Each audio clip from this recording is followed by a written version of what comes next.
નમસ્કાર, GS news 24/7 માં આપનું સ્વાગત છે। હવે જોઈએ આજના સમાચાર। કુતિયાણામાં નગરપાલિકાના સફાઈ કામદારો ઉપવાસ આંદોલન પર બેઠા। આજરોજ કુતિયાણાના નગરપાલિકાના સફાઈ કામદારો ઉપવાસ આંદોલન પર બેઠા હોય તેઓની 8 જેટલી માંગણીઓ નગરપાલિકા દ્વારા સંતોષવામાં નહીં આવે ત્યાં સુધી કામદારોએ ઉપવાસ આંદોલન પર બેઠા રહેવાની ચીમકી ઉચ્ચારી છે। ત્યારે સફાઈ કર્મચારીઓ દ્વારા સ્થાનિક ધારાસભ્ય કાંગલભાઈ જાડેજા તેમજ કલેક્ટર શ્રી પોરબંદર પ્રાંત અધિકારી સાહેબ પોરબંદર કુતિયાણાના માજી નગરપાલિકાના પ્રમુખ શ્રી ઢેલીબેનને લેખિતમાં રજૂઆત કરવામાં આવી હતી। આ માંગણી નહીં સંતોષાય તો સમસ્ત વાલ્મીકી સમાજ રાણાવાવ પણ આ ઉપવાસ આંદોલનમાં જોડાશે। Reporter Amritbhai Ranva, Gujarat secure news, Kutiyana, Porbandar. આજરોજ કુતિયાણા નગરપાલિકાના સફાઈ કર્મચારી પ્રતિક ઉપવાસ ઉપર ઉતરેલા છે। જય ભીમ, જય મૂળ નિવાસી। આજે 3 માસથી એમના પગાર નથી થયા। સફાઈ કર્મચારીની અગાઉ પણ ભરતી થઈ હતી।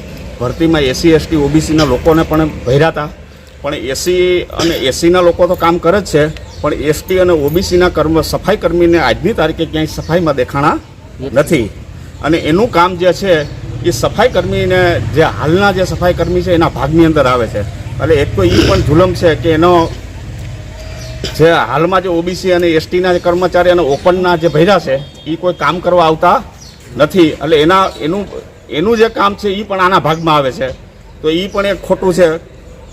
અને 3 મહિનાનો પગાર વારંવાર સેટઅપ નથી।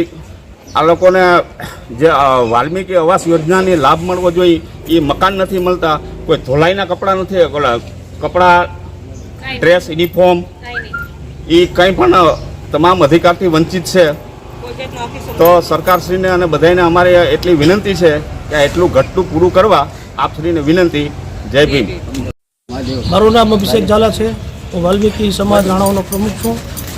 આજરોજ નગરપાલિકાના સફાઈ કર્મચારીઓ પ્રતિક ઉપવાસ પર બેઠેલા હોય, તેમની માંગ નગરપાલિકા સામે જો નહીં મળે તો ટૂંક સમયની અંદરમાં વાલ્મીકી પંચાયત સફાઈ કર્મચારી યુનિયન અને વાલ્મીકી પંચાયત રાણાઓ આ આંદોલનમાં સાથે જોડાશે।